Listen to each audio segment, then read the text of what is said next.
नमस्कार दोस्तों। अजमेर के पास लवेरा नाम का एक गांव है। इस गांव में अभी से कुछ टाइम पहले एक अजीबो-गरीब बात फैली हुई थी। बात ये थी कि इस गांव में ना एक बहुत बड़ी दरार है। उस दरार के आसपास आप जाओ तो आपको शहनाई बजने की आवाज़ सुनाई देगी, बिल्कुल धीमी धीमी धीमी। और ये कोई शादी की शहनाई जैसी नहीं होती थी, बल्कि दुख या मातम में बजने वाली शहनाई की तरह सुनाई देता था। तो लोगों के मन में क्यूरियोसिटी आती थी कि उधर जाएं और सुने कि क्या है क्या नहीं। तो लोग जाते थे और जो भी सुनने की कोशिश करते थे उनकी तबीयत खराब हो जाती थी। शुरू शुरू में तो लोगों को लगा कि ये कोइंसिडेंस है, लेकिन लोग नोटिस करना शुरू कर दिए कि भाई उस दरार की तरफ हम गए हैं, शहनाई की आवाज़ सुनने की कोशिश किए हैं, उसके बाद ही घर पे आने के बाद हमारी तबीयत खराब होना शुरू हुई। तो लोगों ने उस जगह से दूरी बनाना शुरू कर दी। अब गांव के बुजुर्ग ये भी कहने लगे कि वो दरार साधारण भी नहीं है। भाई एक तो वो दरार एक बहुत बड़ी खाई जैसी है, पता नहीं वो कितनी बड़ी खाई होगी, उसके नीचे क्या है क्या नहीं, ऐसी चीज़ों को जानकर समझकर कोई फर्क नहीं पड़ता। और मतलब इम्पोर्टेंस देना भी नहीं चाहिए, वरना वो चीज़ आपको ऐसे नुकसान पहुंचा सकती है कि अभी मैं क्या क्या यहाँ पर बताऊँ। ब्लडी सत्य में तो आप काफ़ी सारे एपिसोड्स में ऐसी सारी चीज़ें सुने हैं और समझे हैं। तो इसीलिए गांव के लोगों ने उससे दूरी बनाना शुरू कर दी है। लेकिन गांव के बच्चे, कम उम्र के जो लोग होते हैं ना, वो इतनी चीज़ों को इतनी आसानी से मानते नहीं हैं। इसी गांव में मोहित नाम का एक लड़का रहता था। वो बिल्कुल भी विश्वास नहीं करता था कि उस दरार में कोई भूत प्रेत या कोई जिन्न रहता है। उसको लगता था कि गांव की फैलाई हुई बातें हैं, शनाई की आवाज़ सुनाई देती है और कुछ भी नहीं है। लेकिन इतना था कि वो मानता नहीं था और उस तरफ जाता भी नहीं था। मोहित और उसके कुछ दोस्त थे, उन लोगों को ना क्रिकेट खेलना बहुत ज़्यादा पसंद था। वो लोग क्रिकेट खेलने के लिए वो दरार वाला एरिया है ना, उसके आसपास ही कहीं जाते थे, क्योंकि वहाँ पर एक खुला सा मैदान था। इनके घर वाले इनको बहुत डांटा करते थे। इनको पता चलता था कि ये बच्चे वहाँ पर क्रिकेट खेलने गए हैं, लेकिन बच्चे जिस चीज़ को लेकर डांट सुनेंगे वही चीज़ बार बार रिपीट करेंगे। ये तो बच्चों की आदत होती है। ये लोग गए थे वैसे ही एक शाम वहाँ पर खेलने के लिए। अचानक से बादल छा गए। बारिश का बहुत भयंकर मौसम बन गया, जो आजकल बन नहीं रहा है, लेकिन उस टाइम बहुत भयंकर मौसम बना। सारे दोस्तों ने डिसाइड किया कि एक ओवर और खेलेंगे और निकल लेंगे। थोड़ा बहुत भीगेंगे ठीक है, ज़्यादा कुछ मतलब है नहीं, क्योंकि फिर अंधेरा भी हो जाएगा, फिर मज़ा नहीं आएगा। अभी बैटिंग मोहित ही कर रहा था। मोहित की तरफ बॉल आई और घुमा कर देकर मारा अच्छे से। बॉल सीधे जाकर उस दरार के पास गिरी। अब मोहित ने बोला कि जाओ भाई लेकर आओ, फील्डिंग करने वाले क्या कर रहे हो। लेकिन लड़के ऐसे ही खड़े थे, बॉल की तरफ बस देख रहे थे। उस तरफ जाने को कोई तैयार नहीं था। अचानक से फील्डिंग करने वालों में से एक लड़का बोल पड़ा कि जिसने मारा है वही लेकर आएगा। मोहित ने बोला ठीक है, बैट फेंका अपना और उस दरार की तरफ बढ़ने लगा। लेकिन बोला एक नहीं था, जिसने मारा है वही लेकर जाएगा। बाकी सारे उसको रोकने लगे कि भाई मोहित मत जा, दरार की तरफ मत जा, बॉल गई है जाने दे। वैसे भी 4 बॉल और खेलनी थी, फिर घर ही जाना था। दूसरी बॉल खरीद लेंगे यार। उस दरार के बारे में लोग बहुत उल्टी सीधी बातें करते हैं, अभी तो अंधेरा भी हो चला है। मोहित ने बोला बस, तुम लोग भी डरने लगे, आ गए उसी कैटेगरी में, बुजुर्गों वाली। कुछ भी बात करते हो, कुछ भी कहानी बनाते हो। देखो अभी जाता हूँ और बॉल लेकर आता हूँ, कुछ नहीं होगा। और ये अपनी होशियारी में बॉल की तरफ गए। ये जैसी बॉल को उठाया, एक अजीब सा झटका पड़ा और एक चीखने की आवाज़ सुनाई दी, जिससे पूरा गांव गूंज पड़ा, बचाओ। पूरा गांव लिटरली गूंज पड़ा था, क्योंकि मोहित उस दरार में गिर गया। अब जितने भी लड़के थे वो भागते भागते गांव की तरफ गए। मोहित गिर गया, मोहित गिर गया, मोहित गिर गया। तो गांव का सबसे पहला ही घर समझ लो मोहित का था। मोहित के चाचा चाची सब लोग एक परिवार में रहा करते थे, वो एक जॉइंट फैमिली थी। तो मोहित के चाचा जी ने सुन लिए कि अरे मोहित गिर गया, दरार में गिर गया। चाचा जी हिम्मत बांधे, बोले मेरा भतीजा गिरा है यार, मेरा भाई यहाँ पर है नहीं, तो इसका मतलब क्या उसको कोई बचाएगा नहीं, मैं बचाऊंगा। चाचा भागा दरार की तरफ, उसके पीछे पीछे उसकी पत्नी, मोहित की मम्मी, दादा दादी और पूरा गांव दौड़ पड़ा। सबसे पहले चाचा ही पहुंचा और चाचा दरार में जैसे तैसे करके उतरा। गांव वालों को लगा कि चलो ठीक है, थोड़ी देर में ऊपर आ जाएगा। लेकिन 1 मिनट बीते, 2 मिनट बीते, 5 मिनट, 10 मिनट और फिर लगभग 20 मिनट बीत गए। चाचा और भतीजा दोनों ऊपर नहीं आए। लोगों ने आवाज़ लगाने की भी कोशिश किए, लेकिन रिस्पॉन्स में कुछ सुनाई नहीं दिया।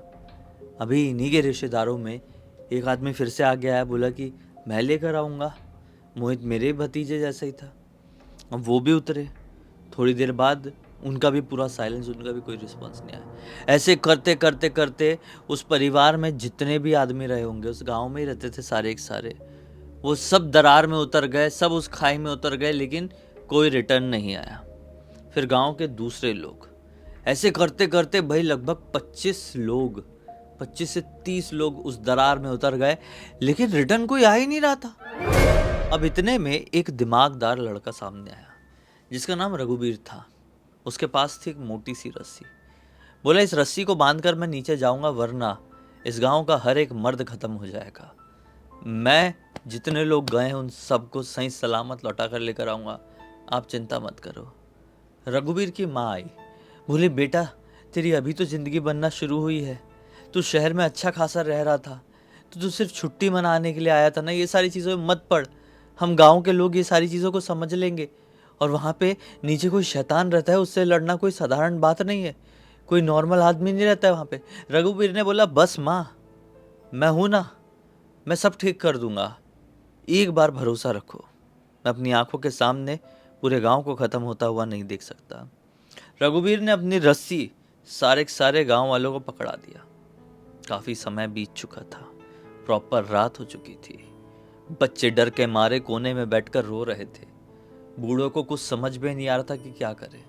सभी को लग रहा था कि बस ये अंत है, यह गांव समाप्त हो जाएगा। दरार के अंदर का शैतान या राक्षस जो भी है, जो जिन्न है, वो बाहर निकल के सबको खा जाएगा। और औरतें भी पूरी तरीके से ब्लैंक थी। लेकिन रघुवीर ने जो ये बातें बोला, उससे सबको हिम्मत मिली। सभी लोगों ने उस मोटी सी रस्सी का एक छोर पकड़ लिए। एक छोर रघुवीर ने अपने कमर में बांधा और धीरे धीरे धीरे करके दरार में उतरने लगा।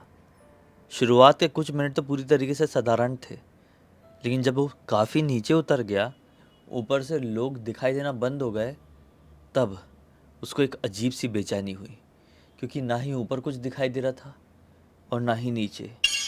ज़ोर ज़ोर से बादल गरज रहे थे, गड़ गड़ गड़ गड़ गड़ गड़। ऐसा लग रहा था कि अगर बारिश हो गई, दरार में पानी आएगा नॉन स्टॉप। कोई भूत शैतान से तो नहीं, लेकिन दरार में भरे उस पानी से ज़रूर मैं डूब कर मर जाऊंगा। खैर, वो बेचैनी से फाइट करते हुए वो नीचे उतरा।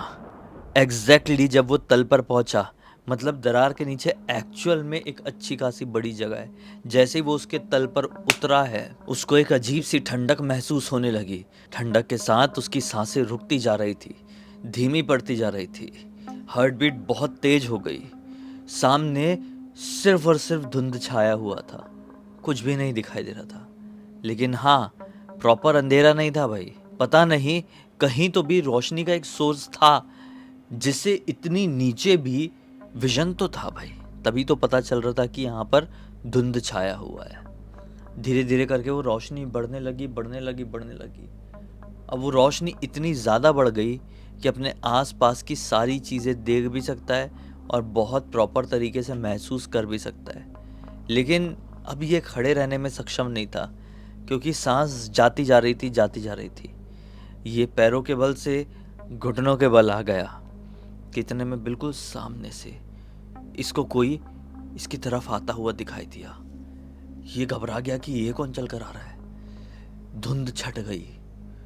बीच में से निकला एक बहुत ही डरावनी शक्ल का, बड़ी सी सफ़ेद दाढ़ी, गंजा और काली आंखों, पूरी मतलब पूरी जैसे पुतली है ना अपनी काली, वो पूरी फैली हुई। बहुत ही अजीबोगरीब आदमी, जिसने फटा हुआ कुर्ता पहना था, हाथ में एक लकड़ी लेकर रखा था। इस लकड़ी का जो डिज़ाइन था वो भी कोई साधारण सीधा लठ जैसा नहीं था, बल्कि कुछ और ही था भाई। वो काफ़ी नज़दीक आया, इसको देखकर मुस्कुराया, और जैसे ही वो मुस्कुराया ना, शहनाई की आवाज़ सुनाई देने लगी चारों तरफ से। और फिर जो डर लगा है, ये मैं एक्सप्लेन नहीं कर सकता आपको, ना ही वो किसी को कर पाया। जो शहनाई की आवाज़ बजी जू जू जू को भाई, ये जैसा कि मैंने बोला एक मातम वाली शहनाई थी। पता नहीं है कैसे हो रहा था। इतने में इसको फील हुआ कि यहाँ पर यह बूढ़ा और मैं अकेला नहीं हूँ, बल्कि और भी लोग हैं। बूढ़े की तरफ से नजरें हटाकर इधर उधर देखने की कोशिश किया तो क्या पाया कि काफ़ी सारी परछाइयाँ जो ज़मीन में पड़ी हुई थी अब खड़ी हो रही हैं। उनकी शक्ल नहीं थी, उनका शरीर नहीं था, था तो सिर्फ एक 3D साया, सिर्फ शैडो और कुछ नहीं। वो सब इसकी तरफ बढ़ने लगे धीरे धीरे करके। जैसे जैसे परछाइयाँ उसके नज़दीक बढ़ रही थी वैसे वैसे इसके समझ में आ रहा था कि वो शहनाइयों की आवाज़ कहीं और से नहीं बल्कि इन्हीं परछाइयों से आ रही है। अब लगभग एक एक हाथ का डिस्टेंस रहा होगा सभी से। इसको चारों तरफ से घेर लिया गया था। कितने में इसने एक बार आंख बंद किया, भगवान और अपनी माँ को याद किया। आंख खोला तो बिल्कुल डायगनली लेफ्ट की तरफ पड़ा हुआ था मोहित, जो कि बेहोश था, सिर्फ एक अजीब तरीके से करहा रहा था बस।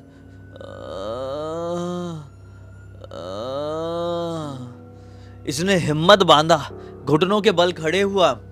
उस बच्चे की कराहट से इसके मन में पता नहीं क्या जाग गया भाई, कौन सी शक्ति आ गई। उसके पास गया, उसको झपट्टा मारकर पकड़ा, कंधे में डाला और जोर से रस्सी हिलाया ताकि ऊपर से जिन लोगों ने रस्सी का दूसरा छोर पकड़े हुए उनको समझ में आ जाए। और समझ में आ भी गया। सभी लोगों ने जोर जोर से रस्सी खींचने शुरू कर दी। अब जैसे जैसे ये ऊपर आने लगा वैसे वैसे इसकी सांसें नॉर्मल होने लगी। इसने सोचा कि नीचे था क्या ये बड़ी अजीब चीज थी। एक तरफ नीचे, मतलब ऊपर जाते जाते नीचे की तरफ उसने नजर मारकर देखा तो क्या पाया, सारी परछाइयां वहां से गायब हो चुकी थी। लेकिन उसी रोशनी के सोर्स से जगमगा रहा था वही अजीबो गरीब बूढ़ा शैतान राक्षस या जिन, जो कोई भी था, मुस्कुराते हुए इसी को देख रहा था। पता नहीं उसकी आंखों में क्या था, उसके ऑरा में क्या था, उसकी कैसी वाइब्रेशंस थी। उसकी मुस्कुराहट को देखकर अब ये बेहोश हो गया। लेकिन किस्मत अच्छी थी कि मोहित इसके कंधे में ही था, बहुत टाइट पकड़ कर रखा था और ऊपर से लोग खींचे जा रहे थे।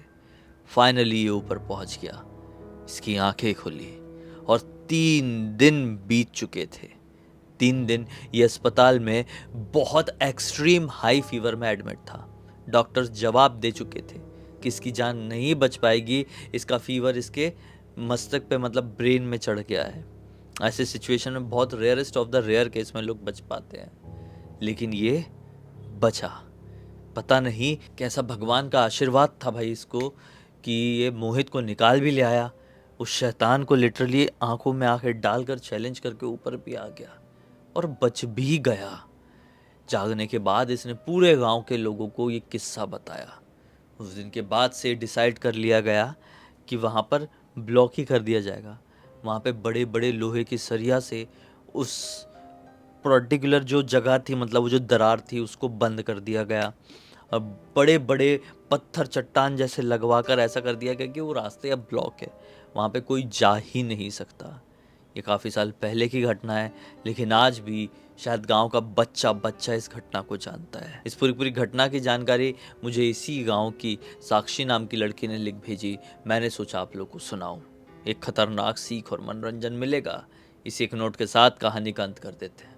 अब तक इस वीडियो को देख लेते तो बहुत सारे लाइक कर देना, चैनल को सब्सक्राइब कर देना। डिस्क्रिप्शन बॉक्स में हमारे इंस्टाग्राम, वेबसाइट और हमारे गेमिंग चैनल का लिंक मिल जाएगा। इंस्टाग्राम में आपके पास ऐसी कोई कहानी तो लिख के भेज सकते हैं, हमारी वेबसाइट में आके हमारे प्रोडक्ट और सर्विसेज चेकआउट कर सकते हैं। और हमारा गेमिंग चैनल तो भाई वहाँ पे अच्छे डिफरेंट हर अल्टरनेट डेज में गेम्स आते रहते हैं, उनको भी इंजॉय करके अपना एंटरटेनमेंट डबल कर सकते हो। बाकी कल हम तो यहाँ पर फिर से मिल ही रहे हैं। तब तक के लिए बहुत बहुत धन्यवाद। आपका दिन शुभ हो।